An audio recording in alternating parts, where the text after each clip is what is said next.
Hi, this is Kerby Anderson. Each day we take on the tough issues and provide a biblical perspective to them. The topics we cover are wide-ranging: apologetics, theology, prophecy, creation and evolution, intelligent design, marriage, family, child-rearing, the millennial generation, trends in society, politics, economics, business, religious liberty, the Constitution, public policy, foreign policy, military policy, tensions in the Middle East, abortion, homosexuality, pornography, sexual ethics, media, technology, history, and America's godly heritage. We talk about anything that affects your faith, your family, or your freedom. So don't go anywhere, because Point of View starts right now.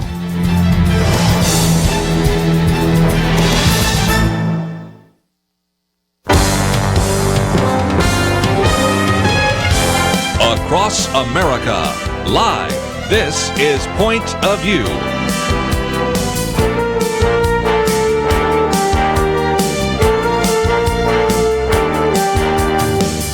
And now, Kerby Anderson. Thank you for joining me today here on Point of View. We have lots to talk about. A little bit later, we'll get into some of the issues in the news. Of course, Sarah Palin endorsed Donald Trump. Certainly that will be an issue. Campaign 2016, lots to talk about. But we are privileged to have in studio today some individuals that will, again, alert you about a Christian film. And if you think about this, we've been doing this for some time. We've had people in the studio to talk about Woodlawn, and we've talked about particular programs like God is Not Dead, or certainly the War Room, and a variety of other ones. And we really want you, as much as possible, to, when they're in the theater, go in the theater and certainly show your support for them.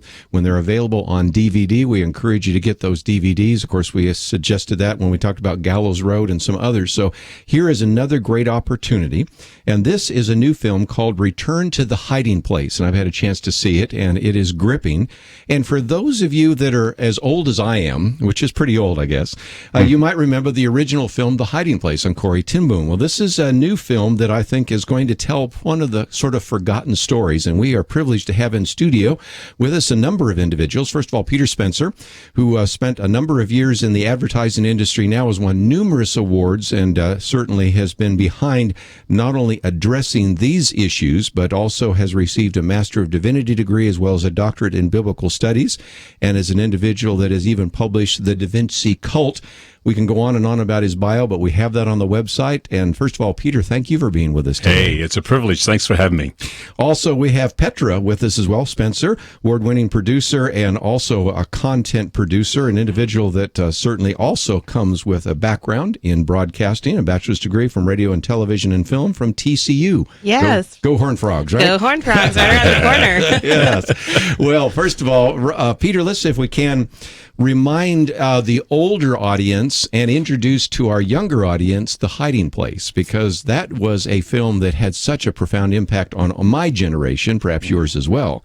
And the Billy Graham organization put that together, and of course it really launched the career of Corrie Ten Boom, which was already doing pretty well without the film, but certainly everybody knew who she was. And that is a film that in some respects is the foundation for the one we're going to be talking about. Absolutely, yeah. Corrie Ten Boom was somebody that traveled with Billy Graham. She had hidden Jews behind her wall, almost 900 Jews during World War II. And so she would travel and talk about it. And the reason it was important is because Corrie represented what we should be as believers. So, I mean, she literally was at the risk of her own life, saving the lives of others. In fact, her whole family lost their lives, as well as many of the young resistance fighters. And so people that saw that film fell in love with Corrie, and, they would hear her at Billy Graham rallies and everything else. And what we did was, many years ago, I was teaching, actually, apologetics as well.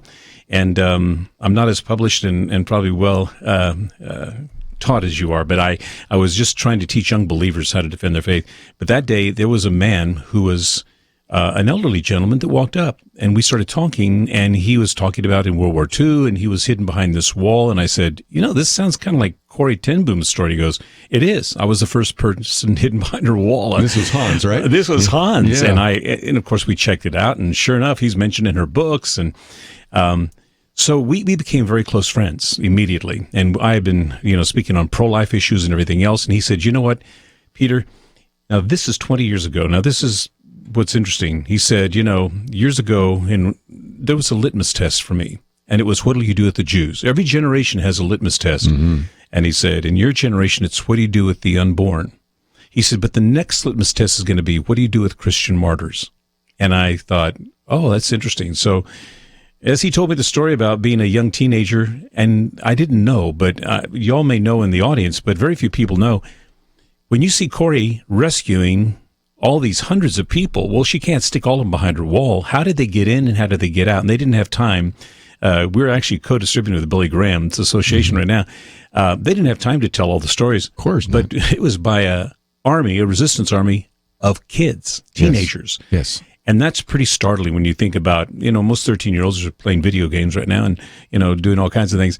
These young people were literally putting their lives on the line. Many of them lost their lives by rescuing total strangers that were Jewish, and most of these boys and girls were Christians, and hiding them. And they actually would counterfeit passports, and they would actually rob Gestapo headquarters. And it's like a spy movie, and it's real. And they would ferret them out of the country.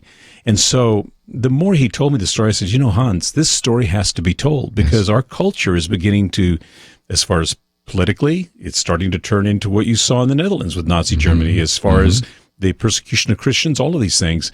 I said, it has to be told. And so he was kind enough to give us the rights to the book and to the film and everything else. And because we wanted to tell the world, we want young people to get a vision because we do know what's wrong with our culture, but we got to tell people, but how do we change it? And so that's what the film is about. It's about the teenage army that Corrie Ten Boom used.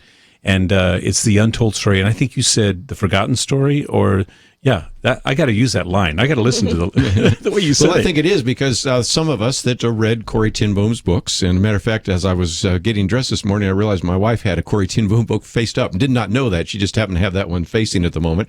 And so we've read her. Of course, anybody that's seen the film remembers a little bit of a reference to what I think she called the Teen Army, but it was pretty much forgotten. And, and when you began to talk about this, and then I started first watching the clip and then the movie, I go, yeah, this is a story that needed to be told, and it was completely lost. Now, Petra, let me come to you for a minute. You represent the younger generation, and we recognize we have a lot of younger listeners now, and they're saying, Hiding Place? I don't know that I've ever even heard of that film, right? Yeah, it's interesting because I remember seeing it as a child in my Christian school, but I know that there is a whole generation of people who maybe have not seen it or have maybe heard their grandparents or parents talk about it. And it's been very neat to see these kids come to see our film. And once they do, want to watch the original Hiding Place to see more of that story. And what's really neat also about this film is that because it does focus on the teenagers and the young people and these college students, that even though they were few, even though they were young, they had a conviction and they ended up changing the tide of history because they acted upon their conviction and because they believed that they could do it even though they were youth. And so I think that that's a huge, message to kids that we're putting out there. So, well, again, we oftentimes talk about the millennial generation. This is a generation that has given us such leaders as just the other day when we were talking about abortion, Lila Rose and all sorts of people that fit into that category. Many of the Center for Medical Progress videos on Planned Parenthood, those are by millennials. See You at the Poll, True Love Waits. I mean, your generation has certainly been very much involved in that. And again, back to what you said, Peter, we're going to take a break, but when you help us understand that here, Hans is basically wanting to be a physicist. He doesn't want to be a resistance fighter, and yet he realizes that this is the issue of his day. Right. And at a time when you have Christians being killed for their faith, and seeing the parallels of individuals who are Christians being killed for their faith for saving the Jews. Just a powerful message. So, first of all, let me encourage you to go to our website because we have a couple of links that will help you, and you can click on the bio for Peter and Petra. But as we go through the interview today, I would encourage you to go to that website that we have there and find out a little bit more about Return to the Hiding Place. And when we come back, we'll continue our conversation. A little bit later, I would like to open up the phones. Perhaps you've seen the original film. Maybe you'd like to know more about this. Lots of very great things to talk about. We'll do that right after these messages.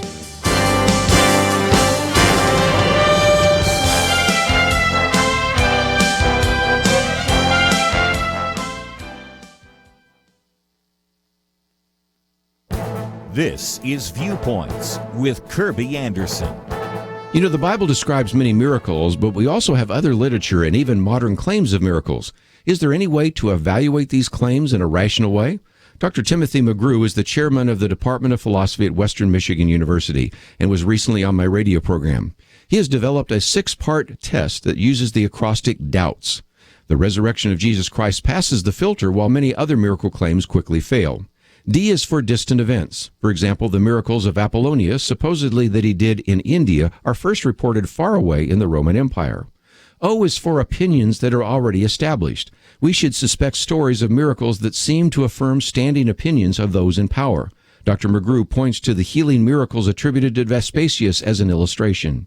U is for uncertain events. A rainstorm that happens that helped an army is probably not a miracle, but a natural occurrence and a fortunate coincidence. B is for belated reports. Some of the reports of miracles were written long after the events. Consider the so-called miracles attributed to Pythagoras. He lived around 500 BC. The first reports we have of the supposed miracles occur in AD 300.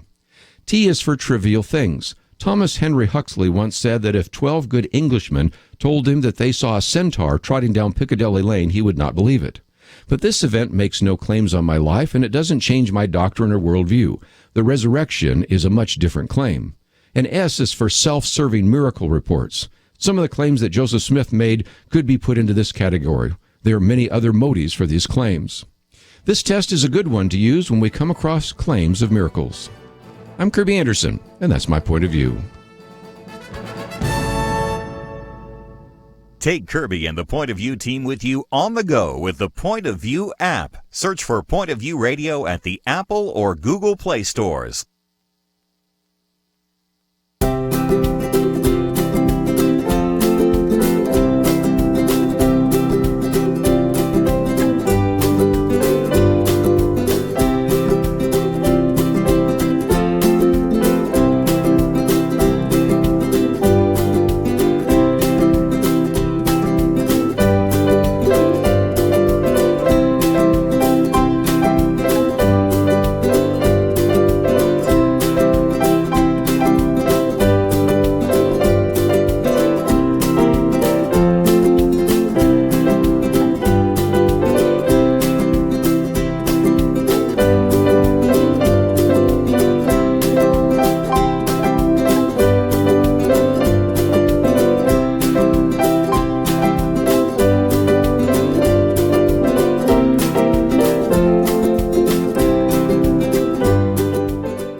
You're listening to Point of View, your listener-supported source for truth. We have in-studio guest today as we talk about Return to the Hiding Place. You can go to returnthehidingplace.com. We have links to that, also links to Spencer Productions, all the rest. So it's all on the website, pointofview.net. And Peter and Petra with us today. And I thought for just a minute, let's talk about the similarity of persecution. We've had Representative Frank Wolf on this program many times with us. Louis Gohmert will be on with us Friday. Just recently we had the head of Open Doors. In the past, we've had people with Voice of the Martyrs.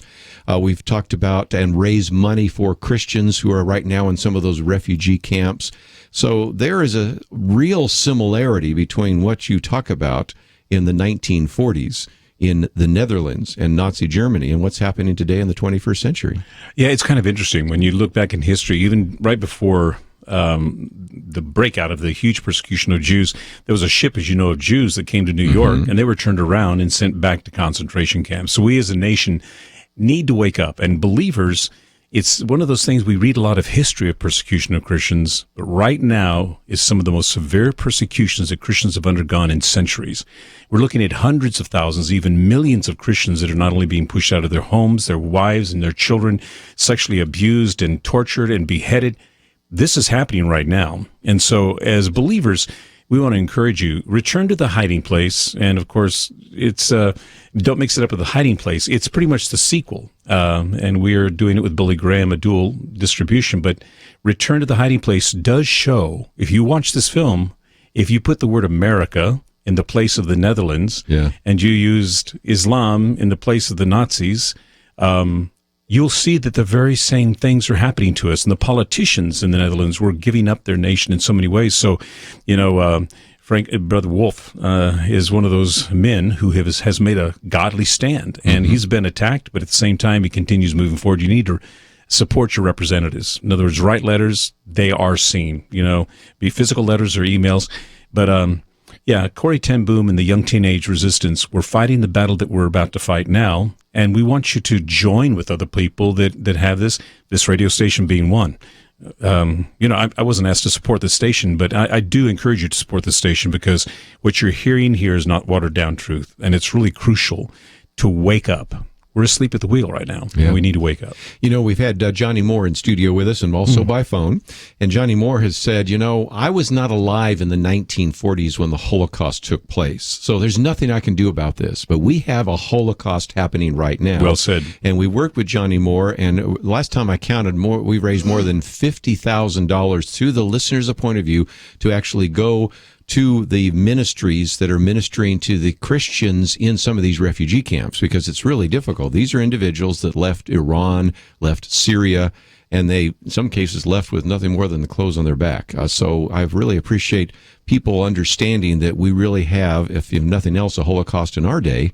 But bringing it back to this one, again, you don't have to be a 40-year-old professional. These were teenagers who were at either in high school or going to college, going to university there, who actually dropped everything, risked everything. Most of them died, frankly. I mean, I will be honest to say that when I looked at Movie Guide, they give you 4 stars, but they also give you a little bit of warning, because we're talking about action and a lot of tension, aren't we here? Yeah, we are. And it was, we live pretty comfortable lives in this country, but just imagine, Barnacle was taken based on our film, and they said, if a Jew was brought to your house, would you hide him though it endangered your family? 35% of the people said, no, I wouldn't. I think it was 35. And as I looked at the numbers, I thought, think of it this way. If you opened your door and you saw trucks coming down the road full of guys in black hoods, ISIS, and they had long butcher knives, and you had taken in a Jewish person or a Christian, would you be happy that you did it? And I think the numbers would be even much lower. I think we'd be looking at just a tiny fraction, because we need to realize now what these young people went through with Corrie Ten Boom wasn't theoretical. It wasn't a textbook. It was real, that their families could be murdered if they, in fact, Hans Pillay, because there was gun control in the Netherlands, he had a gun, and being in the resistance. And one day, I got to tell, if you don't mind me telling the story, one day, Hans had rushed into his parents' house to hide, and there was a floorboard under which he could slip under the house. And he hid his gun on the bookshelf. Now, this is a true story. I think Corrie even mentions it. He hid his gun behind some books on their bookshelf, and he slid under the floor, and there was a carpet that pulled over the top. The Nazis came in, and they ransacked the house. They knew that Hans had got to be there. They couldn't find him, and they couldn't find his weapon or anything else. They pulled every book off of every shelf, and at the very last second, we're about to push the last few books off the shelf to clear it to see if, and there was a call, and they turned around and they left the house. And those few books that were left on the shelf are the ones that were hiding the gun. It was a supernatural miracle of God to blind the enemy. And so, we're living in a day and age where we're seeing the very same issues, gun control and everything else. Yeah. And of course, the Dutch said, well, we don't need gun control we need gun control because, it's a dangerous thing to have. And so, but here, this young man, literally, he put his life on the line. Being a believer, willing to save Jews, he put his life on the line. And so every single moment of his life, he knew could be his last, as well as his family's. But because, and I'm going to tell you, all of these young people said, the reason we do it is because we want to be like Jesus Christ. So the church has got a challenge now.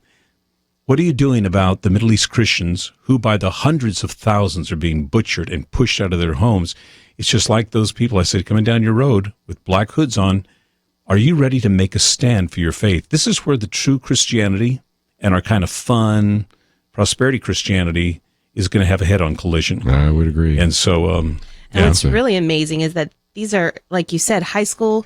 I think some of them were even as young as 13 that were part of the resistance, through university, and they're fighting a trained army. Yeah. They're going against them, taking ration cards from Nazi headquarters, where this is a trained army, and trying to wrap my mind around putting myself in that position.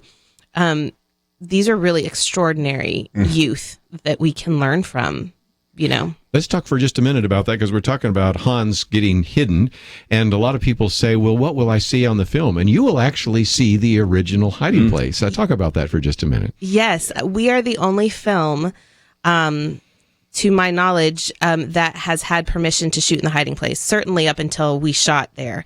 We were the only film that they'd given permission to, and it took us about 2 years to get permission because it's not a large space, and it's now a museum. And Peter, who is my father, was very certain that we would be shooting there. And as the producer, I'm coming up with plans B and C because they're not saying yes to us. And we shot a good portion of the film in Holland, Michigan, which was settled by the Dutch. So it has a lot of Dutch architecture. It actually has a windmill there from the Netherlands that was brought over in the 50s with bullet holes still in it that's functioning. If you want to see beautiful scenery, go to Return to the Hiding Place. Yeah, and Return to the Hiding Place. Yes. So we finished shooting there, and the next plan is to fly to Europe. We had our cast flying there. We had tickets to fly there to shoot in the hiding place, and a couple of days before we left, we still didn't have permission. By the way, this is a trade secret that's being released for the first time on the station, I think. So we spoke to the man who ran the museum and the curator, and remembered that Hans Pillay had written in the Dutch version of his book about Peter. And now remember, this is after 2 years of us writing Getting No's. Yes. And I really feel convicted in my spirit. I don't have visions and all that. I'm not talking about that. I really feel convicted in my spirit. The Lord wanted us to shoot there. And so we were being very persistent. And I hadn't told anybody, but we already had the plane tickets for the cast and crew that were going to go over with us. 48 hours before, we still had a no from them. And this is what's amazing about it, is how the Lord resolved this problem. But go ahead, Peppa. So he opened the book that they sell there at the museum. He read it in Dutch and saw that it said, "My dear friend Peter Spencer," the yada, acknowledgement yada. in the front. And they said, "Oh, you are actually telling us the truth. We can trust you now. Sure, you can come shoot in 2 days." Yeah. So that was amazing to be able to shoot in the actual space where these events occurred, portraying the events that occurred there and shooting in the streets in the Netherlands. Yeah, good. Let's take a break, and when we come back, let me open up the phones in case you have a comment or a question. You may just want to sit back and listen a little bit more, but perhaps you have seen The Hiding Place, the first film, or maybe you already have seen Return to the Hiding Place, or have some questions about this issue, or would like to join us on this issue of discussing Christian persecution and standing for your faith. And I do want to give you an action item, and the first action item is to go to the website that we have a link to there, returntothehidingplace.com. There is a trailer, and it's a little over 2 minutes long. I want to ask each one of you to actually watch it and then hit that share button and put it on your Facebook page, put it on your maybe a blog post if you have a blog, or make it as a Twitter feed. First of all, educate other people about this, and guess what? You'll start a conversation about this very important issue as well. So that's a way you can maximize some of the things that we're doing today. So first assignment today, watch the trailer. Assignment number 2, share it with others. We'll be back. And if you'd like to join the questions and join us with some comments and questions, 1-800-351-1212. 1-800-351-1212. We'd love to hear from you. We'll be back right after this. Why does Kerby Anderson do what he does? Because he believes in God's ability to use you to make a difference. There's a real need for us to articulate a responsible biblical perspective and to give people an understanding of what is happening in the world, and in addition to educating them, to then empower them to go out and make a difference for Christ. Together we can push back the growing darkness. It's not going to be easy, but by God's grace, it is happening one person, one community at a time. Join us in this mission. Become a monthly partner. $1 a day, $30 a month will make a huge difference. Or perhaps you can do $100 a month. We need partners of all sizes. We need you. Give today online at pointofview.net. At the top of the page, next to the Donate Now button, click on Become a Monthly Partner. Pointofview.net. Mail your donation to Point of View, Box 30, Dallas, Texas 75221, or call 800-347-5151. Point of View will continue after this.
You are listening to Point of View. The opinions expressed on Point of View do not necessarily reflect the views of the management or staff of this station. And now, here again is Kerby Anderson. Thank you for joining me once again. And if you would like to join our conversation, 1-800-351-1212, your thoughts about the persecution of Christians around the world and certainly the application of this film that we're talking about today, returntothehidingplace.com. Franklin Graham says Peter Spencer has done an incredible job in creating the new film, Return to the Hiding Place. This release is very timely and has modern-day application as anti-Semitism is rearing its head again in many parts of Europe and the United States. Most importantly, Return to the Hiding Place speaks to the critical need for people to place their faith and trust in Jesus Christ, not in government or man, and to count the cost as we courageously put that faith into action. Peter Spencer in studio with me. Petra Spencer, you can watch online, but also, of course, listen, and you might want to even do a couple of things. I've encouraged you to, first of all, watch the trailer, which we have a link to, and it's about 2 minutes long. Then actually maybe share it with somebody. Hit that share button and put it on your Facebook page, put it on your Twitter feed, or maybe you have a blog post, or maybe you'd like to send it out by email. And that's one thing. You might also want to download the podcast, listen to it again, or go to our YouTube channel and watch it. But Peter, I'm sure you've got a whole series of other ideas, one of which is people are saying, well, there's a way I can get the DVD of this? Yes, is the answer, right? Absolutely. In fact, if you are near a Lifeway or a Family Christian bookstore, you can get them there. But we have something special. This is the first time today that we're doing this. We're giving free shipping to anybody who's listening or friends of yours. So if you go to Return to the Hiding Place, that's the name of the film. Of course, you have to put Return to in front of Hiding Place, but returntothehidingplace.com. You'll be able to order as many DVDs as you want, and there's absolutely no shipping. So, it's shipped out immediately. It's a great gift. Now, the reason we're doing this, we're doing it up to Valentine's Day, as long as supplies last, because if anybody knows the story, we don't have time now to tell the story of St. Valentine, but the sacrifice that was made there. We want to do this for people that love the Lord and love one another, and there's a wonderful romantic story in Return to the Hiding Place.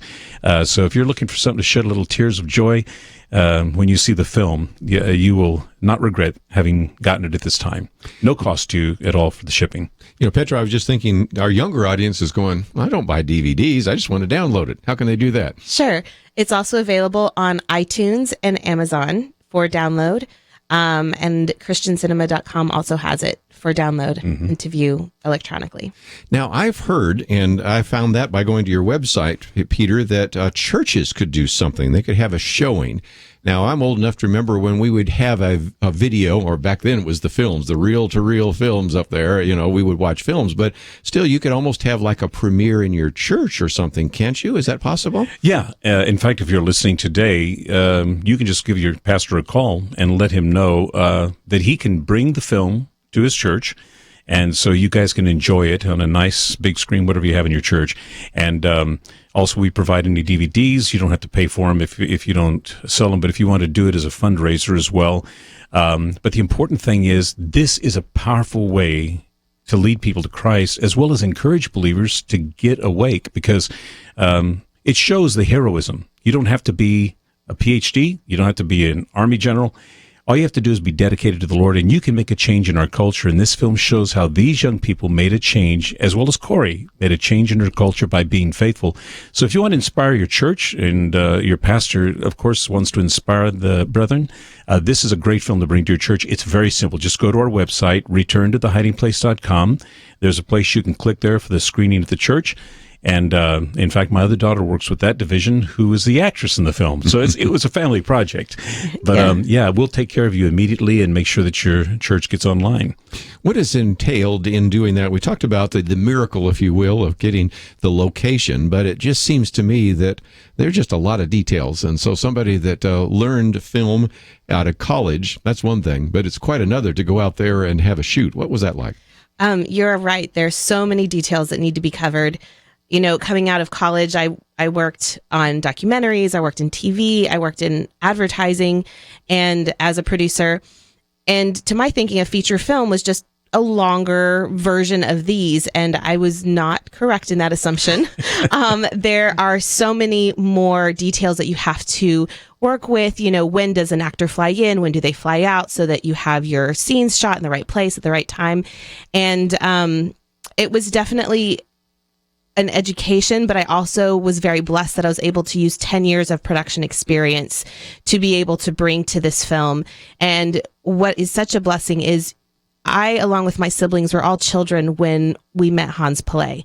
And my dad would start talking about, this really needs to be made into a film. This story really needs to be told. So growing up, we kept hearing that this is going to be made into a film. And I don't know if subconsciously that affected the direction we went into in our careers, but I went into production quite separately from that. My brother is a professional editor and director in New York doing top names, Lenny Kravitz, Carrie Underwood, their music videos and such. My sister is on Broadway right now as an actress.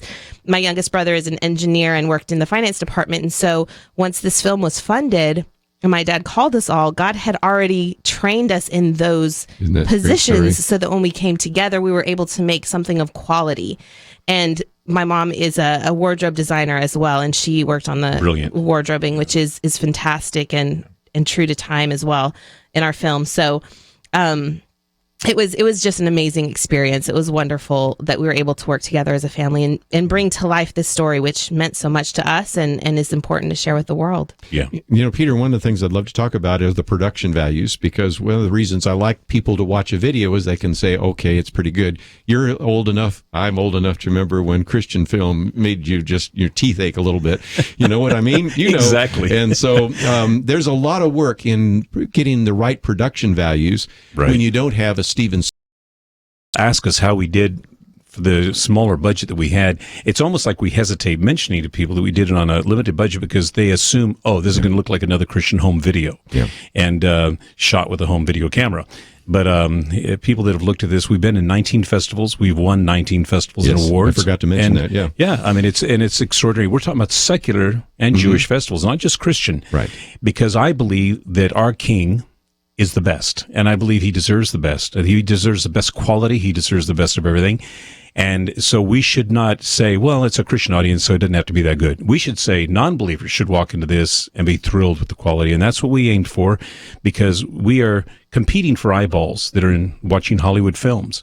And I would rather have a person meet Christ watching a film than be tempted to go steal it from a bank. So, we did the highest production values. You'll see on this, in fact, my son edited the film, and the polish edit was done by the man who did Shawshank Redemption and other films, and Soul Surfer.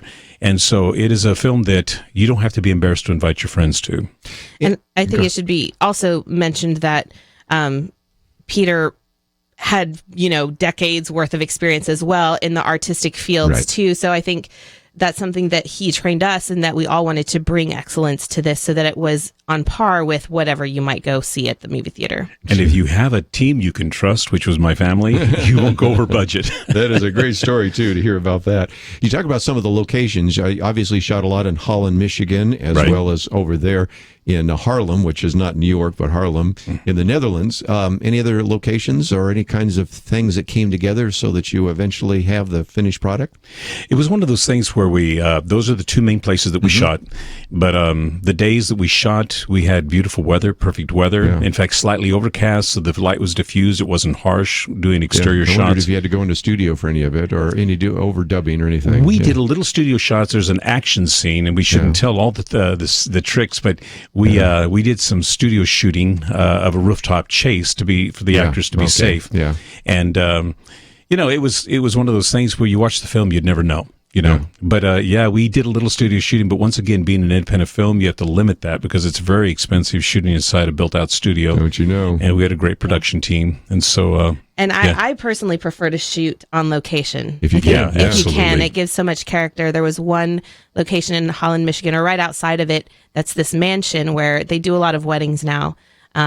And it's been there for 150 years or so. And because it had so many different rooms, it looked so differently, and the front looked different from the back. We used it for 5 different locations. And so that was my favorite place, because we were able to be there for a week without moving, Let me tell you, we did 23 days of shooting and did 48 locations in 23 days. Yeah, there you go. So that's a lot of locations. So if you have not been efficient, and anybody who's a filmmaker, if you want to be a filmmaker, write to us. There's an email that you can get access to through the website. But I would generally be glad to help you, because there's so many things which are pitfalls that people don't see. But there are ways to make a shot look like $1 million that doesn't cost $1 million. And those are things you should know before you shoot. I would say so. Let's take a break. We'll come back. If you would like to join us real quickly, might slip in a phone call, 1-800-351-1212. The film is called Return to the Hiding Place, and returntothehidingplace.com. We have links to it on the website. Again, some great opportunities for you to get the DVD. Of course, you can probably find it in some of those bookstores we mentioned. We also have a trailer there and a place for you to get free shipping. That's a good deal. And also some things you can do in your church. We'll continue our conversation right after this.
Now, back to Point of View, your listener-supported source for truth. Peter Spencer and Petra Spencer with us as we talk one more time about Return to the Hiding Place. You can go to the website, returntohidingplace.com. Of course, we have a link to it on our website. Let's go first to South Carolina, KCTA. Andrew, thank you for calling today. Oh, thank you for having me. What would you like to add to the conversation today?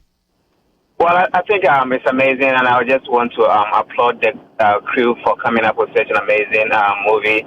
This is the first time hearing about it, but I just really want to go home, get it, and watch it with my wife, and also my fellow guys in the Navy. I just really want to watch it. I watched War Room. It had a very powerful message. Yes. So I'm looking forward that this one will also have a great message that I can share with my fellow sailors and hopefully bring them to Christ. So thank you so much for the good work done.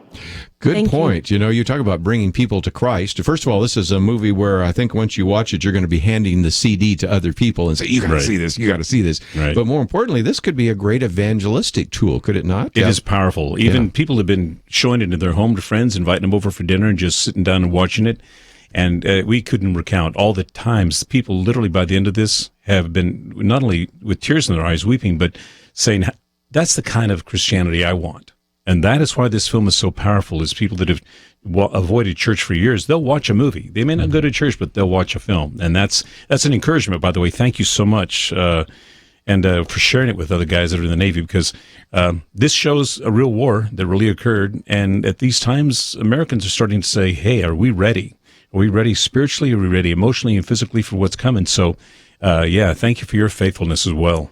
You know, just thinking, he mentioned some of these other films, and we've tried as much as we possibly can to emphasize some of those really positive messages, Christian-based films, and certainly we've talked about, you know, God's Not Dead, and of course we've had some of the actors for that, and Woodlawn, one of the actors for that, and of course War Room and some of those. And you're benefiting in some respects from that because it's created a sense of enthusiasm for Christian films, because you know as well as I do, when you say Christian film, people had the wrong idea about that. But what about that, Petra? I think for a while we weren't presenting it as a Christian film because we wanted people to to see it. We're presenting it as a historical film with Christians in it. And what's been really encouraging for us is to see that the Christian film industry is stepping up in the production value, so that it's not becoming such a bad word almost to say Christian film, and people are like, oh, I can't show my friends this. I'm not going to enjoy it. The you know, quality people was not, people are really you say enjoying Kendrick them Brothers, now. And everybody goes, Kendrick Brothers, oh yeah, that's courageous and that's fireproof. Right, and that's, exactly. Well, very soon they're going to say Spencer Productions, you know, because again, family kind of thing, you know. There's a sense in which you get sort of an understanding of the label and the fact that that would be something that you, without hesitation, could show your non-Christian friend and not go, okay, this isn't great, but I'll really, you know, that's the way some Christian books were, you know. If you can get past the first chapter, it's okay, you know, kind of thing. And that was important to us also, as we were not only the production value when it comes to the shooting and the locations and all of that, which I think we did well, but also in the casting of our actors, because I remember growing up saying, you know, I know the acting's bad, but the story's really good. And we didn't want people to get hung up on trying to move past the fact that they were watching actors. We wanted them to fall into the story and believe that these were those characters. Because it's so important to fall in love with them, to understand what they were going through. And I feel that we did very well. The woman who plays Corrie Ten Boom is such a wonderful woman. Mimi Sagadan, look her up. Mimi Sagadan, and she actually was in the Hiding Place play in Chicago, but she didn't play Corrie in that. No. And so when she was able to play Corrie in our film, she was just thrilled, and she brought her to life. The woman who was Corrie Ten Boom's assistant in the last few years of her life said it was like watching Corrie on the screen. So that was encouraging for us. Yeah. And it's that verse, you know, to go into the world and preach the gospel to every creature. During Sundance in Park City, we got a space and it was sold out in literally 3 minutes. And it was snowing, pretty deep snow, 600 plus people stood outside the front of the theater waiting for just one person to leave so they could get in. They waited the entire film. And so it was not only packed out, but remember, this was a secular audience. Yes. And so we've had the whole pact with secular audiences. Jewish organizations, Yad Vashem, in fact, the Holocaust Memorial, have honored us. And, we've had packed out Jewish centers that everyone there was a contemporary Jew, but they saw the film and were moved by it. And so it's crucial that we remember that as we do Christian films, we're also reaching those who don't watch Christian films, and that's why we market it as historic film, because we're still having strong support from the secular and the Jewish groups as well as Christian groups, because they realized, well, that's the kind of Christianity that, we would like to see.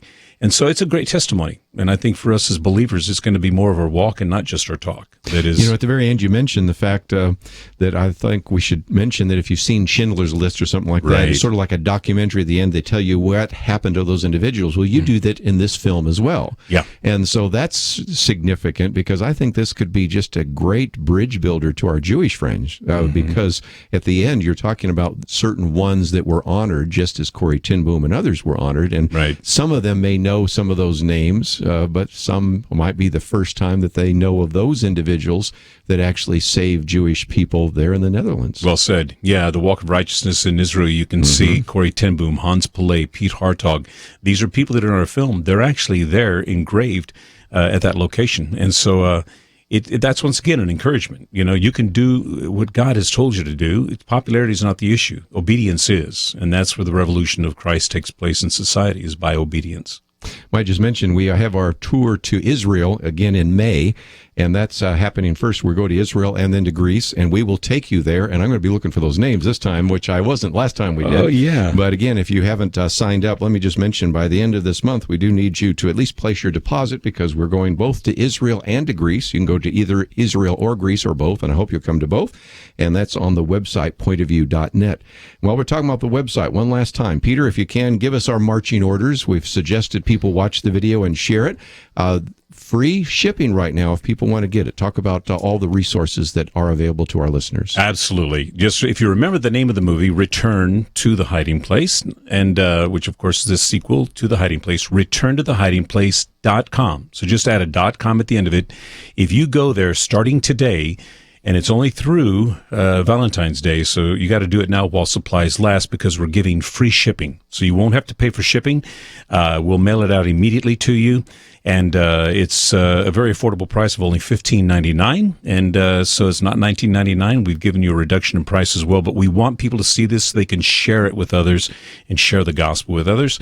Or you can go, if you have a Family Christian Bookstore near you, go to Family Christian Bookstore and get it while supplies last. And also Lifeway Christian Bookstores are carrying our film.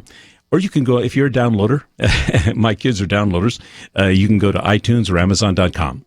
And we're also offering a dual disc set with Return to the Hiding Place and Billy Graham's Hiding Place as well, which is a neat package and works well for a gift as well. Almost everybody says, wow, I've got to go back and watch The Hiding Place now that I've seen this. I'm so excited. And the quality is that equal quality. So we actually give you a package of two of them if that's what you want to order, so that you can see the history of where this came from. You see the whole story. Yeah. Well, we've had a lot of fun. We ought to do this again sometime. I'm going to tell you, this was awesome. Yeah. This is awesome. One of the best interviews I've ever had. Well, we've got to take a break, and I know you have to go catch an airplane, so let's, again, encourage you to visit the website, pointofview.net, return to thehidingplace.com, or just simply go to pointofview.net. We have all the links, all the information, and it's available to you. Again, I would encourage you to watch the trailer and to share it with someone else. Perhaps you might, a little bit later, want to download the podcast and share it with someone to listen to the interview again. So we have all that available at our website, pointofview.net. And as you go there, don't forget, I mentioned we are going to Israel and Greece. We're going to look for those names next time that maybe were a little more obscure for us the first time. So just another great opportunity for you to participate with us. We'll take a break. We have much more to come up to and talk about right after this.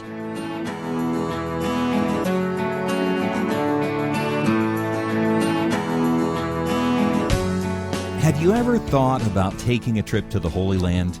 I know I have, but perhaps like me, you've always thought, there's no way I could ever afford it. And how would I get around, make sure I see everything? Well, maybe, just maybe, it's time to realize you can do it. Point of View has made the plans. 15 days, 10 in Israel, the possibility of 5 more on the journeys of Paul in Greece. And the cost? Well, It's pretty surprising. You can check it out at pointofview.net. Click on the Journey to Jerusalem banner. Imagine yourself in Caesarea and Nazareth, where Jesus grew up, in Capernaum, on the Sea of Galilee. We don't suggest you get out and try walking, but, well, you could. The Dead Sea, Masada, the Temple Mount, the Garden Tomb, it's all included, and you'll be accompanied by Kerby Anderson. And I don't even have time to talk about Greece. Athens, Corinth, Berea, Thessalonica, Philippi. See the full schedule at pointofview.net. Come on, take that next step. Pointofview.net. Journey to Jerusalem. Pointofview.net. Point of View will continue after this.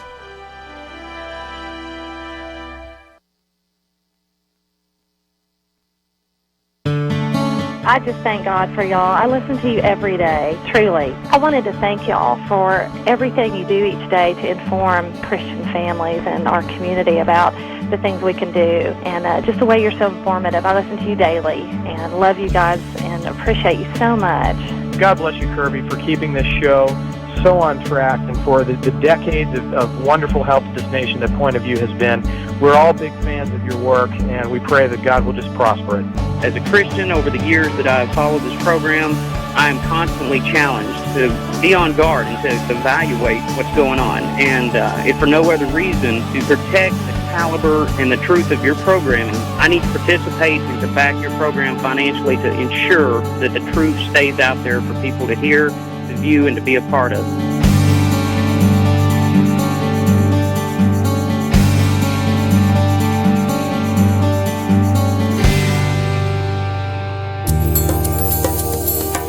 This is Point of View Radio.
Hi, this is Kerby Anderson. You know, each day we take on the tough issues and provide a biblical perspective to them. The topics we cover are wide-ranging: apologetics, theology, prophecy, creation and evolution, intelligent design, marriage, family, child-rearing, the millennial generation, trends in society, politics, economics, business, religious liberty, the Constitution, public policy, foreign policy, military policy, tensions in the Middle East, abortion, homosexuality, pornography, sexual ethics, media, technology, history, and America's godly heritage.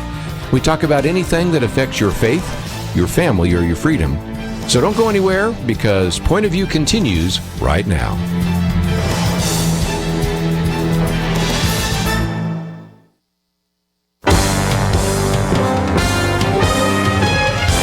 Across America, live. This is Point of View.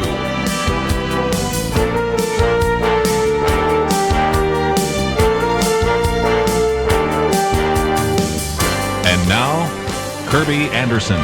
Second hour today, and if you'd like to join our conversation, 1-800-351-1212, talking about really being strong in the midst of some of the very significant moral and emotional tsunamis that oftentimes hit us. And you might, if you've listened to this program, remember some of the interviews we've done with Matt Chandler. He's been with us by phone, he's been with us in studio, and of course, almost every time we spend just a little bit of time, not a lot, because usually we focus on some of his teaching, on the fact that, of course, he was diagnosed with stage 4 brain cancer, and he is, of course, a walking miracle. He is, of course, the teaching pastor at the Village Church in the Dallas-Fort Worth area, and I thought it would be great to hear the other side of that story, and so we have an opportunity today to talk with Lauren Chandler, and her new book, Steadfast Love, has just come out. If you're not familiar with her, she certainly is very much involved in worship, not only through song, but also through studying the Bible. She really encourages individuals to worship God throughout their life. And this is an incredible book because it helps us understand that when we face some of these great challenges, we can look to, in this case, Psalm 107. And so here is a very gifted individual who brings a lot to the table and certainly has been through the valley of the shadow of death, but come to the other side to really share some victory in this new book called Steadfast Love. So, Lauren, thank you for joining us today here on Point of View. Thank you for having me, Kerby. I'm honored. Well, we are honored to have you. And again, say hello to your husband because, again, you're going to take us through today, Psalm 107. And really, if you want to be honest, the psalmist helps us, first of all, examine who we are and then exalt who God is. True? Absolutely. I love that in Psalm 107, there is not one part that we can't identify with, that we can be in the drought of the desert with the psalmist. We know what it feels like, but we don't have to stay there, that we get to look up at the steadfast love of the Lord and how he can deliver us from the desert, from each distress that psalm takes us through, knowing that he is faithful to do it, even if the deliverance might look a little different than maybe what we want, but it is his deliverance of us for our good and his glory. I just mentioned this is published by B&H Books. We have information about that. Matter of fact, we have a link to steadfastlovebook.com. So there's a place where you can order it. And then also, of course, you have a little video, sort of trailer, if you will. It's a little less than 2 minutes. And as we oftentimes say, we encourage you to watch the video. That'll help you understand a little bit more about Matt and Lauren. And of course, she's telling her story there. And so I would encourage you first to watch it and then click that share button and maybe put it on your Facebook page and let some people know about it. Maybe if you have a Twitter feed, you can send it out as a Twitter feed or maybe a blog post, because there will be lots of individuals that will need to know this message.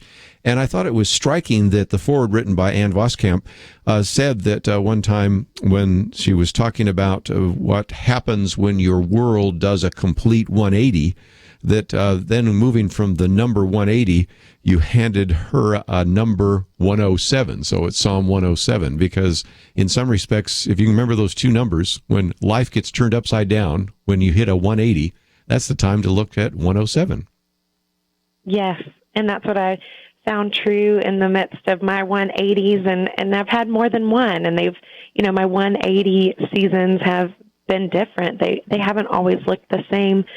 And that's what's wonderful about God's Word is that it's manifold. Its wisdom is manifold because it's the manifold wisdom of God, that there are many facets to it, that we can come to it and we can be read by it, and it can read us, and it can comfort us, and it can give us something to hold on to, namely the steadfast love of God. Sure.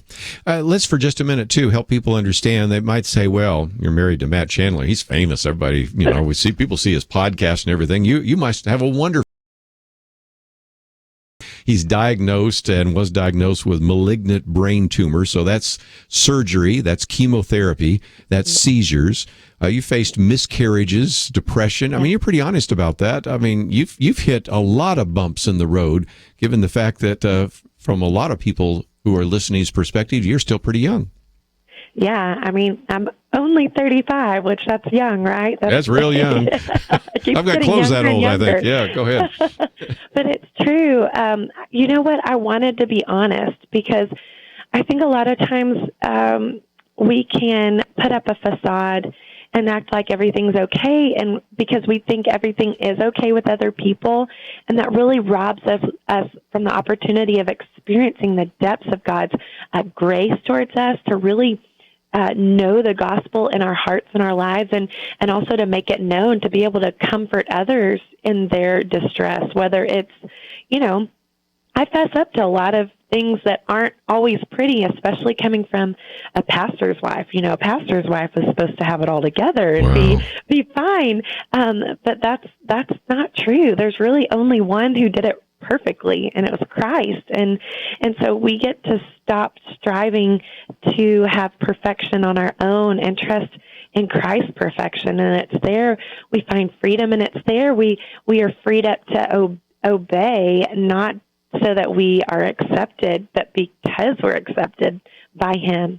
Yeah, and again, you're talking about cease striving. That's in Psalm 46. It sometimes says cease or cease striving. Of course, we're in Psalm 107. Let me encourage our listeners now, if you can, grab a Bible and get to Psalm 107, because we'll kind of work this way through, because first of all, we're going to kind of look at what the Scriptures have to say, and then want Lauren to share some of that. And the first section of your book is a call to worship, because Psalm 107, the first 3 verses, for example, say, "Oh, give thanks to the Lord, for He is good, for His steadfast love endures forever." That's obviously where you got the title for the book. "Let the redeemed of the Lord say so, whom He has redeemed from trouble and gathered in from the lands, and from the east and from the west and from the north and from the south."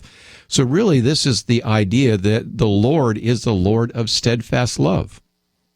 Yes, and that first section it's I imagine just like a worship leader, and maybe not necessarily what we kind of have in our minds of someone on a stage, but just someone who their heart is burning with this story of, this is what God has done in my life, and I know I'm not the only one that He's done this for. And so gathering in people that have known Him to be faithful, from all places, knowing Him, knowing His steadfast love, that has redeemed them, pulling them all together to say, let us say so. Let's tell our stories of God's faithfulness and His steadfast love towards us.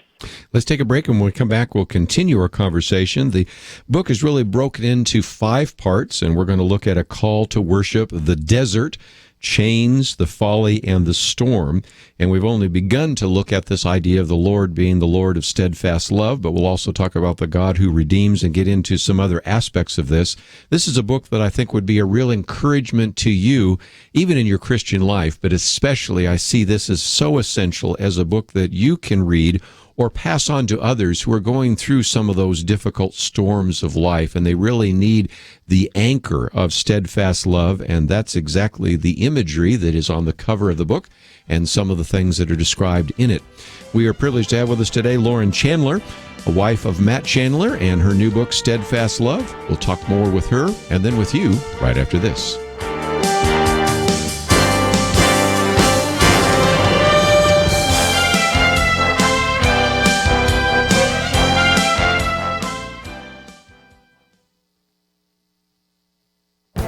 This is Viewpoints with Kerby Anderson. You know, the Bible describes many miracles, but we also have other literature and even modern claims of miracles. Is there any way to evaluate these claims in a rational way? Dr. Timothy McGrew is the chairman of the Department of Philosophy at Western Michigan University and was recently on my radio program. He has developed a 6-part test that uses the acrostic DOUBTS. The resurrection of Jesus Christ passes the filter while many other miracle claims quickly fail. D is for distant events. For example, the miracles of Apollonius, supposedly that he did in India, are first reported far away in the Roman Empire. O is for opinions that are already established. We should suspect stories of miracles that seem to affirm standing opinions of those in power. Dr. McGrew points to the healing miracles attributed to Vespasius as an illustration. U is for uncertain events. A rainstorm that happens that helped an army is probably not a miracle, but a natural occurrence and a fortunate coincidence. B is for belated reports. Some of the reports of miracles were written long after the events. Consider the so-called miracles attributed to Pythagoras. He lived around 500 BC. The first reports we have of the supposed miracles occur in AD 300. T is for trivial things. Thomas Henry Huxley once said that if 12 good Englishmen told him that they saw a centaur trotting down Piccadilly Lane, he would not believe it. But this event makes no claims on my life, and it doesn't change my doctrine or worldview. The resurrection is a much different claim. And S is for self-serving miracle reports. Some of the claims that Joseph Smith made could be put into this category. There are many other motives for these claims. This test is a good one to use when we come across claims of miracles. I'm Kerby Anderson, and that's my point of view. Take Kerby and the Point of View team with you on the go with the Point of View app. Search for Point of View Radio at the Apple or Google Play stores.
You're listening to Point of View, your listener-supported source for truth. Talking with Lauren Chandler today about her new book, Steadfast Love. You should be able to find it in your local bookstore, but we also have a link. We're talking. That whole section of your book is called A Call to Worship, and I thought how appropriate that is because, after all, you're a Dove-nominated artist because of your debut album, The Narrow Place. So certainly, whether it's by your writing or by your singing or by your composing, you recognize how important it is to actually worship God, even in the midst of very difficult circumstances.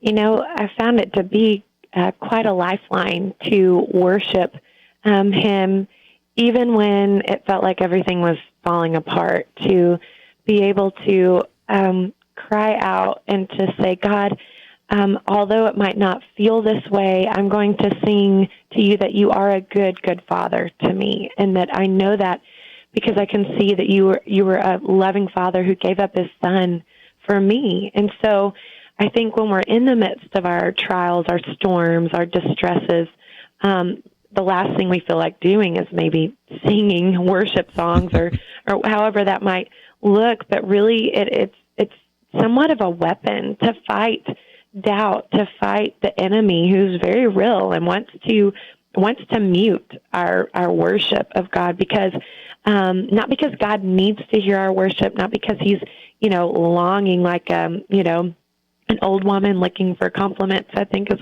what C.S. Lewis called it, but that He's more like no, I made you to worship me, and I know that that's what's good for you. What you need to do in this moment is to cry out, and it doesn't have to look pretty. It could look like snot and tears, where you're at the end of your rope and you're simply crying out to God, saying, I don't feel you. This is hard, but I trust you. Would you make yourself manifest to me? Would you just make your presence palpable? Help me to have the faith in you, to know you. Give me that gift of just trusting you. I need you even in this moment, especially in this moment.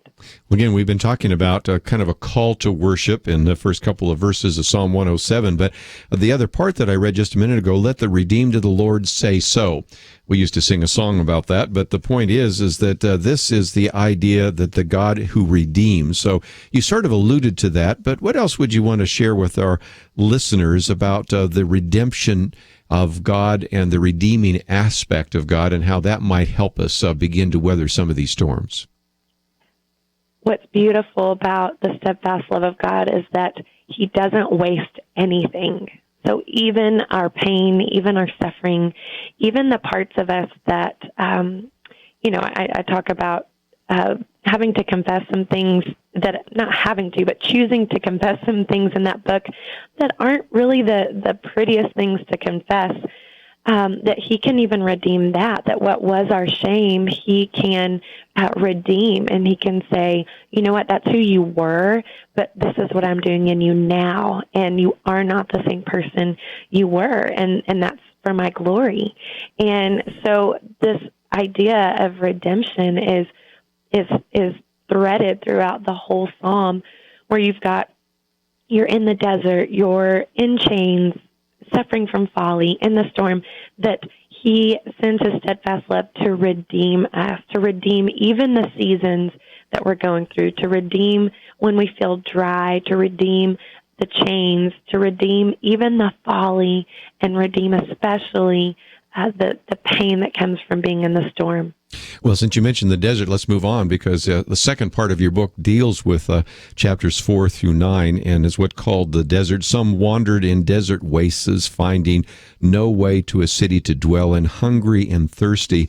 But this is helpful because, Lauren, when we look at the scriptures in the Old Testament, of course, you talk about Lamentations. You know, most people probably aren't going to read that for their morning quiet time, especially if they're dealing with depression.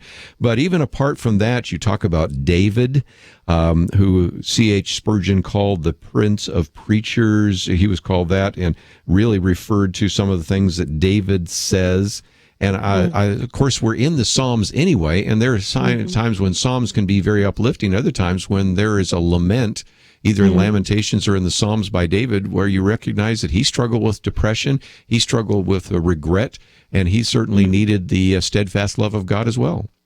He did, yeah. C.H. Spurgeon called, I can't remember which psalm it was, but the howling song is what he called them, where, how long, O Lord, yeah, Psalm 13, will you hide your face forever? Yeah. And I find such comfort in that, because I said earlier, a lot of times, you know, as believers, we can pretend that everything's okay, and because it seems like it's okay for everybody else, but to know that King David, a man after God's own heart, that's how God described him, as a man after his own heart, would find himself depressed or dry or down or wondering, God, how long am I going to be fleeing from my life from Saul? How long will you seem to keep your presence from me?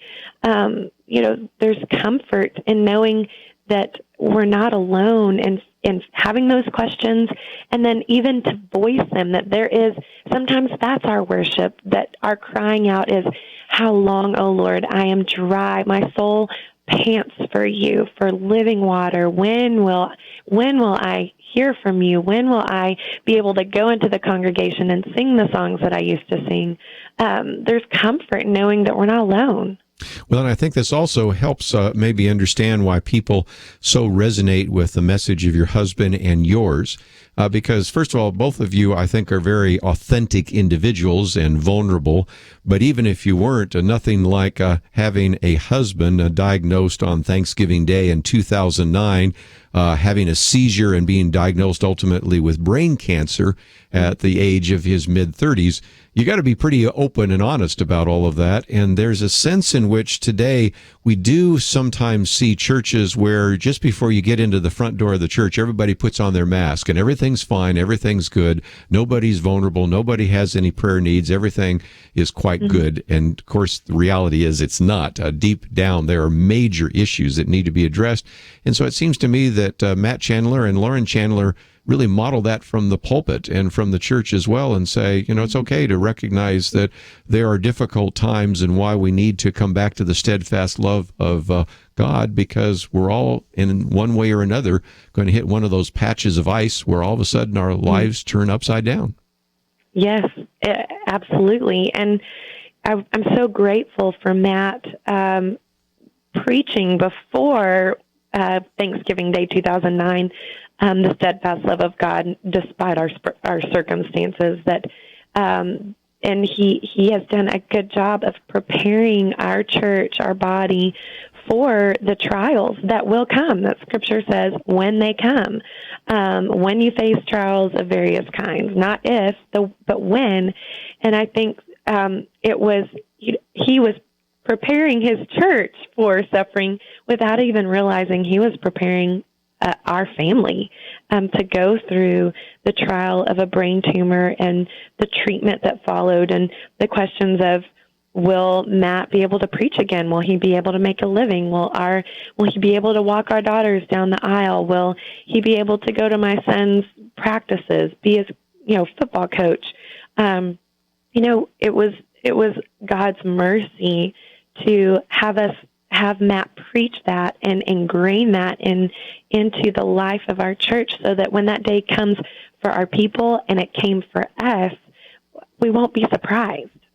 We're going to take a break, and when we come back, continue our conversation today about the steadfast love of God, and it's a part of this book called Steadfast Love. Lauren Chandler is the author, and if you'd like to join our conversation, that's maybe one where you just kind of sit back and follow along in Psalm 107, but if you'd like to ask a question or share your own story, we'd love to hear from you, 1-800-351-1212. Let me also point you to the website, steadfastlovebook.com. If you can't remember that, we have a link to it on the website. There's a place where you can obviously order the book. Of course, you'll probably be able to find it in local bookstores, so I think that should be fine. As well, it tells you a little bit more about Lauren Chandler, as well as there is a place for you to share some of this on Facebook, on Instagram, on Twitter, a number of endorsements by a number of individuals like Nancy Lee DeMoss, Beth Moore, and of course I mentioned Ann Voskamp just a minute ago, and lots of great resources available at that website, steadfastlovebook.com. As we take a break, though, let me also encourage you to visit the website pointofview.net. That's where you'll find a link to the things we've been talking about today. You can actually go back and even download a podcast of this, maybe share it with others that might need to hear this in terms of the turmoil that they're going through in their lives. Don't forget that there's also an opportunity for you to sign up for our tour of Israel and Greece. That will be taking place in May. But we need to know now so we can book those plane flights and everything. And so it's a 15-day tour. You can go to either Israel or Greece, or I would hope you'll go to both. All of that available at the website, pointofview.net. Let's take a break. We'll continue our conversation with Lauren Chandler about her book, Steadfast Love, right after this. Why does Kerby Anderson do what he does? Because he believes in God's ability to use you to make a difference.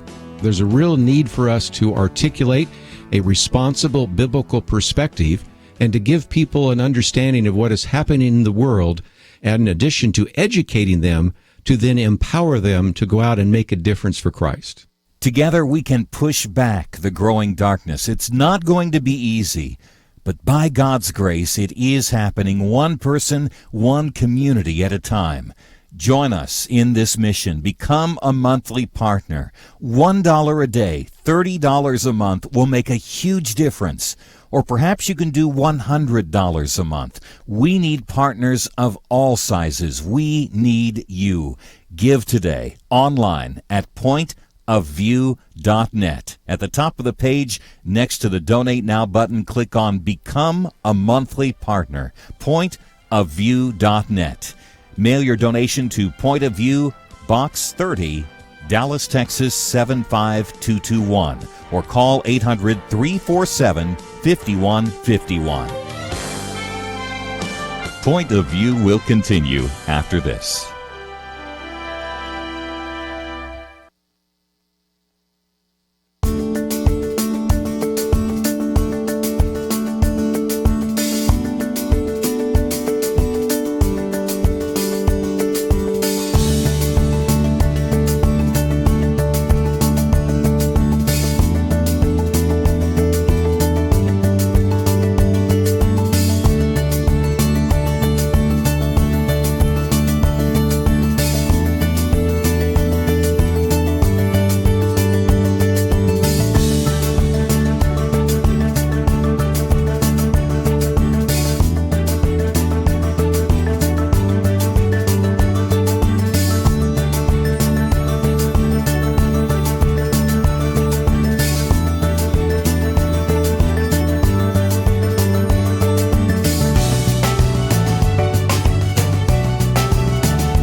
You are listening to Point of View.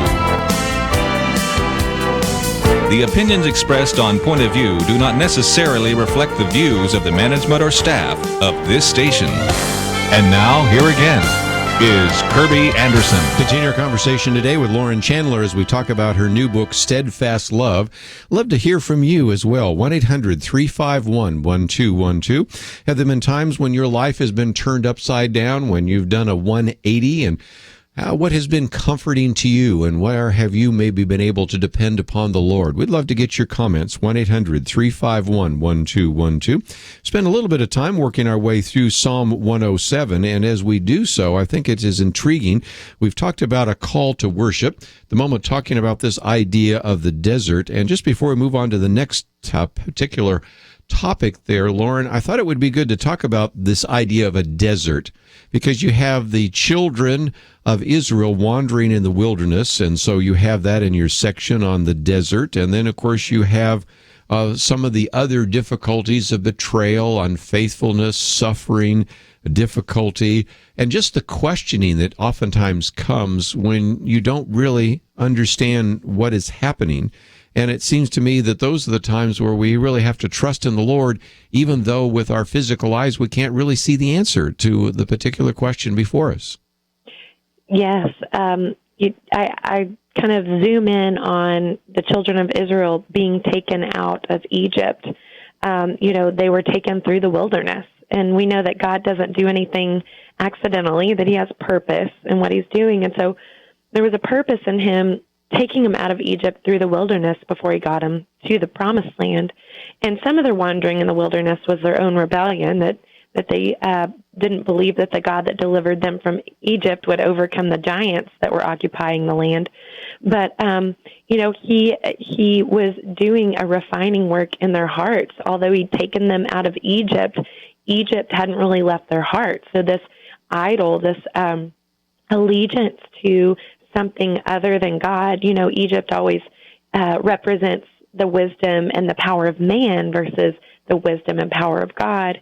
And so he was using the desert to refine them, to show them that this false anchor, so to speak, of trusting in man's wisdom, trusting in man's power, needed to be plucked out. And the true anchor, the only lasting anchor of God's wisdom, God's strength, his steadfast love to them, it needed to take deeper roots in their heart.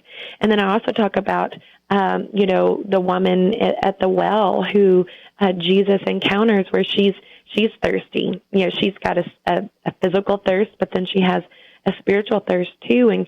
And Christ, he uncovers kind of the broken well in her own life of trying to find satisfaction in other places than in God. And then also we see in Scripture where the Holy Spirit led the Son of God, Jesus, into the wilderness, into the desert to be tested. And he proved faithful. He didn't need idols removed from his heart. He did it perfectly, but it was a time of preparation for him before he would enter the fruitfulness of his ministry, his public ministry on earth. And so, the desert can feel the same, but God might be doing something different maybe each time we enter some kind of desert season in our lives where we feel dry or we feel lonely, and we seem to have a sense of longing without the sense of fulfillment.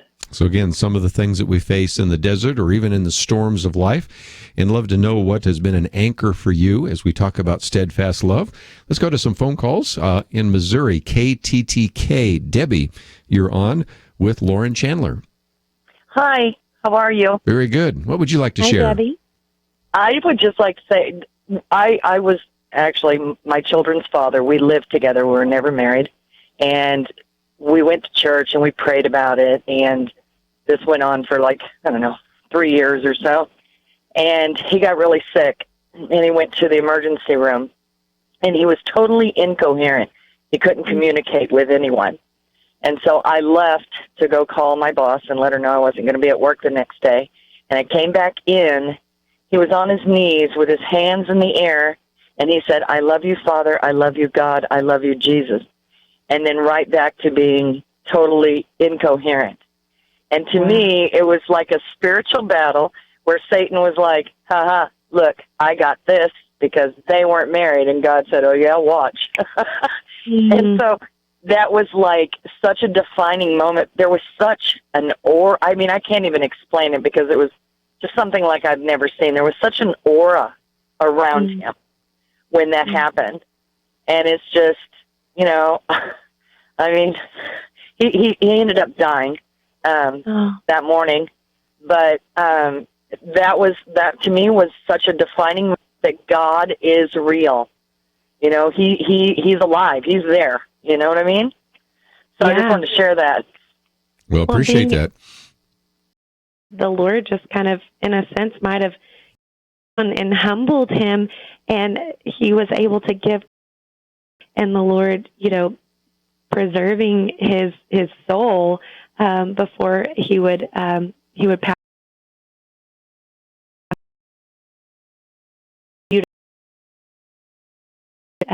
In his last moments, he was praising God. Sure. You know, we certainly work for that and pray for that and hope for that. Sometimes we don't see answers to some of our prayers this side of heaven, but that's why we trust in the steadfast love of God, even sometimes when it is difficult to see with human eyes.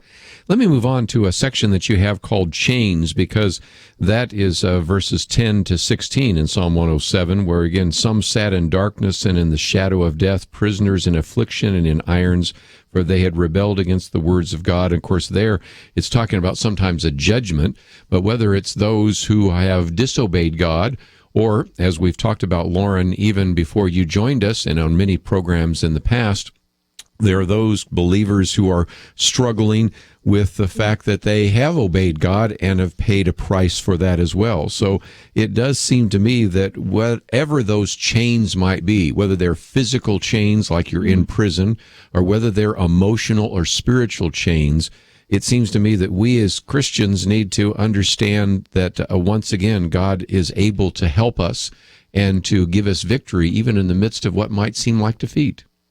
Yes.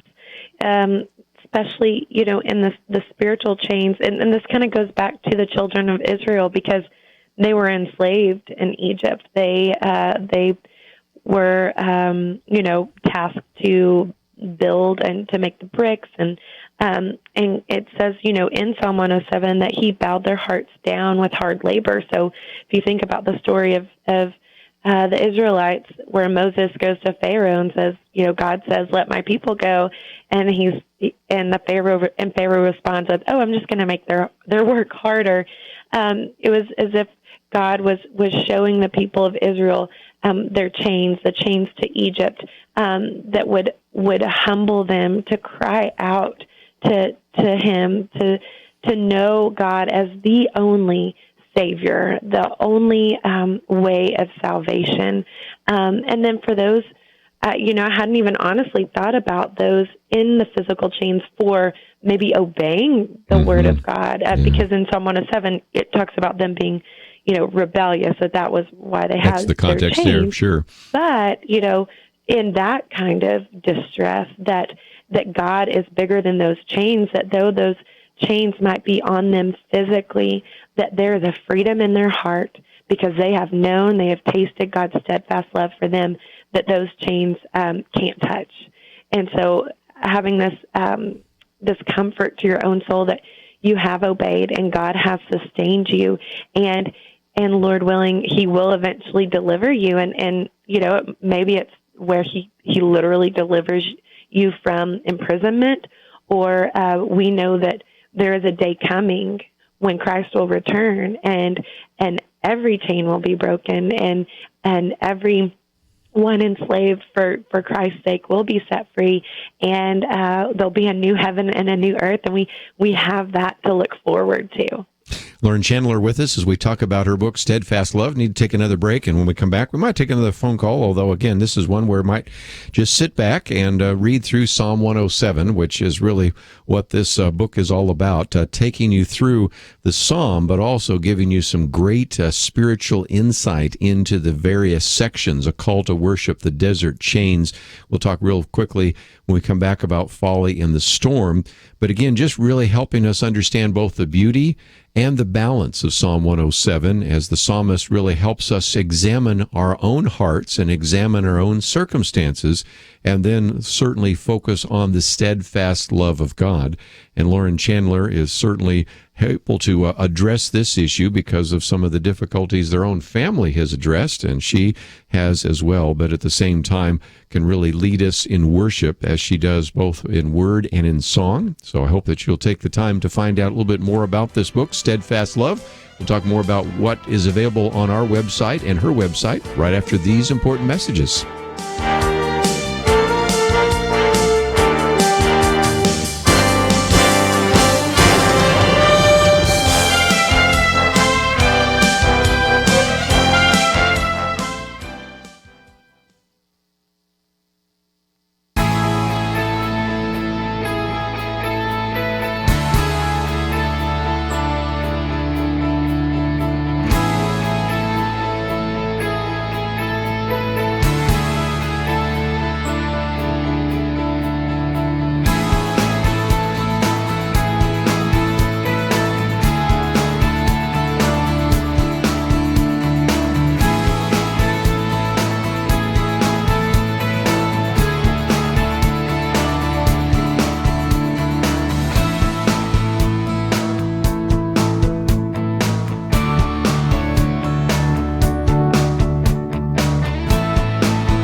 Now, back to Point of View, your listener-supported source for truth. We're privileged to have Lauren Chandler with us for just a few more minutes as we talk about her book, Steadfast Love, published by B&H Books. You should be able to find it in your local bookstore, but we also have a link to her website. We'll talk more about that in just a minute.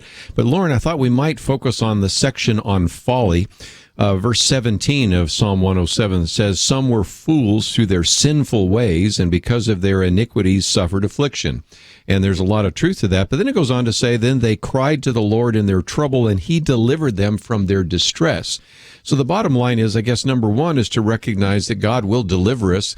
Even earlier, you talked about how sometimes when you look at the children of Israel, it reminds you of a Groundhog Day, where Bill Murray plays Phil Connors, and he's a weatherman, and he goes through it again and again and again and again. It's kind of like the same thing you saw with the children of Israel. They're faithful for a while. God forgives them. God blesses them, and then they fall back into their evil ways. That gets into this issue of foolishness and folly. It's probably not something that we should do by calling a person a fool.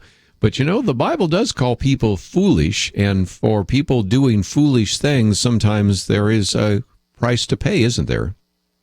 Yes, and I outline what is folly, like what is foolishness, and pardon me, we see in Scripture that foolishness is really the wisdom of man, for us to say, you know what, we know what's best, we know what's right, we define what's good for us, what's right for us, what's true for us, and that is folly. Where wisdom is, the beginning of the wisdom is the fear of God. Pardon me. Sure. That we know wisdom by fearing the Lord, by knowing He knows what's best for us. He knows what's true. He knows how we can squeeze the greatest amount of joy from our lives.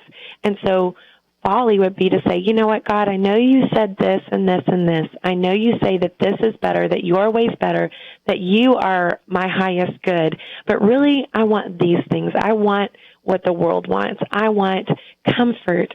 I want wealth. I want health. I want renown among men. But instead of you, God, instead of your renown, instead of resting in you and find comfort in you and knowing that my riches might not look like riches on earth, but they are rich. I'm rich in you. Folly says, I want man's wisdom. I don't want what you have for me, God. Lauren Chandler talking about this idea of steadfast love. And really, when we talk about this idea of folly or foolishness, the flip side of that is wisdom. And of course, the Proverbs say the fear of the Lord is the beginning of wisdom. So, Lauren, just before we run out of time, let's talk about what it takes to have wisdom. And obviously, meditating on Scripture and really even focusing on some of the spiritual truths here in Psalm 107 is part of that. But how do we gain wisdom and be able to see some of our circumstances through spiritual eyes? I think it starts with humility, to admit that we can't know everything. We don't know everything. We don't know what's best for us because we can't see. We don't have the perspective God has, and we don't have the power that He has. He is all-knowing. He knows everything, every consequence of a choice that we might make. He knows, and He can do something about it. And so the first step is admitting we don't know, and we need to look to Him. And so how we look to Him is in His Word, in the Scriptures. He makes Himself known through the Scriptures, and He has made Himself known in Jesus. So we can look at the Scriptures that testify to us about Jesus. So we know Him, and we know what God is like, what He values, what He loves. And so we can look at those places, and then also to humble ourselves, to walk in a community of believers, to walk with people that can see our lives, that can see up close, that know the ins and outs of our days, of our weeks, what's going on in our families, what's going on in our own hearts, and be able to say, because I love you, I've got to point this out. There's an inconsistency here. There's sin here.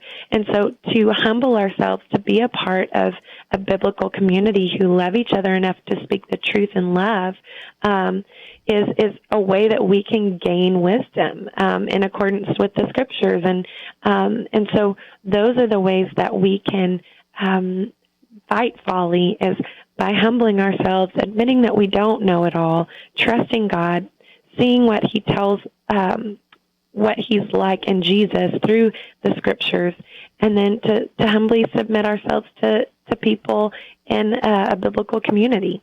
Well, again, one aspect of that is really kind of your last chapter, gratitude. The psalm ends, let them thank the Lord for His steadfast love, for His wondrous works to the children of man. And it seems to me that gratitude is another aspect of that. And really, if you think about it, this is something we have to learn. The Apostle Paul talks about in Philippians, I've learned to be content. And you're a mother of a number of kids. I think you have 3 children, and you know that probably the place where you get the most weeping and gnashing of teeth is at the checkout line there at the grocery store, because there is not a sense of contentment in our world. You have to learn to be content. You have to learn to be gracious. You have to learn to have gratitude and thankfulness, and that's how the psalm ends, and that's another part of living the Christian life, isn't it? Yeah, gratitude doesn't really come naturally. I remember my mom always prodding me to say thank you and to write the thank you note. Our natural posture is to feel like we deserve what we what we get, that we deserve, like my kids, we deserve that piece of gum or that piece of candy or the toy. And I do the same thing. It's just not with gum and toys. It might just be with something for my house or maybe some recognition that I want because I contributed some way.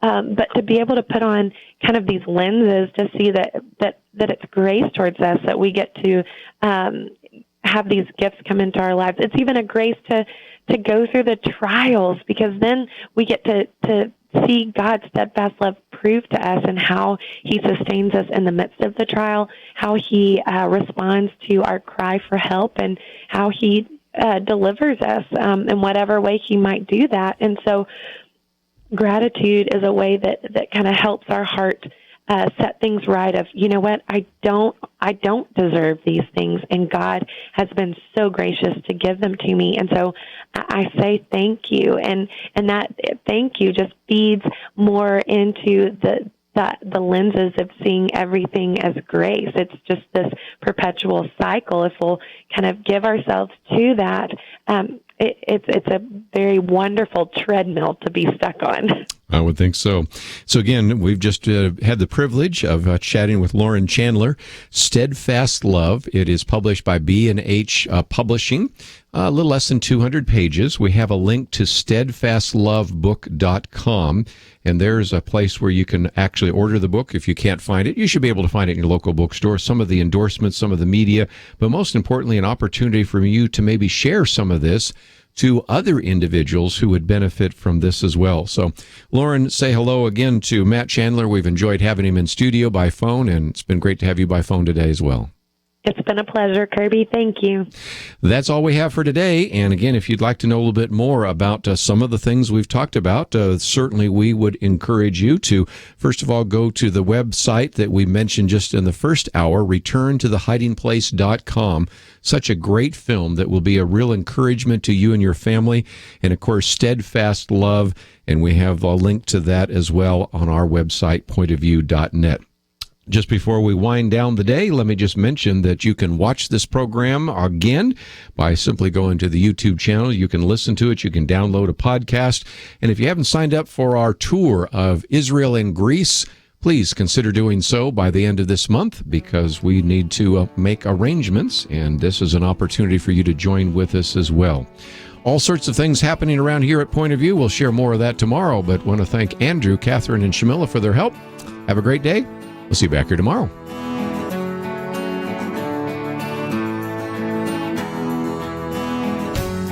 Have you ever thought about taking a trip to the Holy Land? I know I have, but perhaps like me, you've always thought, there's no way I could ever afford it. And how would I get around, make sure I see everything?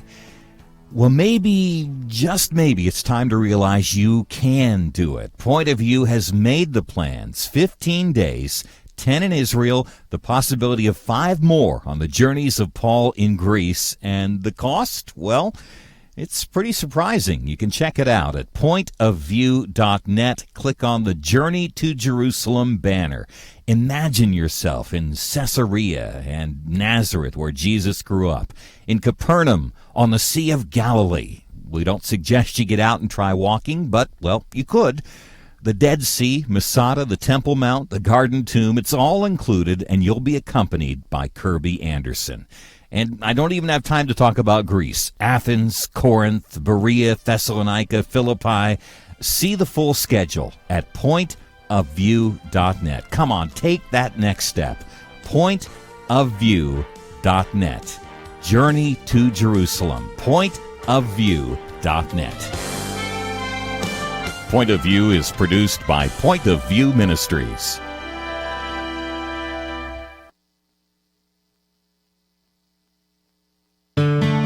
I just thank God for y'all. I listen to you every day, truly. I wanted to thank y'all for everything you do each day to inform Christian families and our community about the things we can do, and just the way you're so informative. I listen to you daily and love you guys and appreciate you so much. God bless you, Kerby, for keeping this show so on track and for the decades of wonderful help to this nation that Point of View has been. We're all big fans of your work, and we pray that God will just prosper it.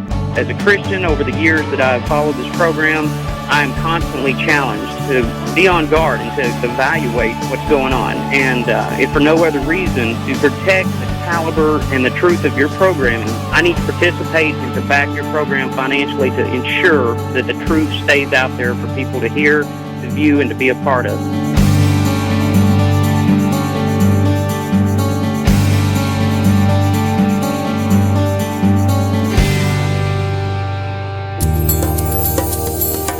This is Point of View Radio.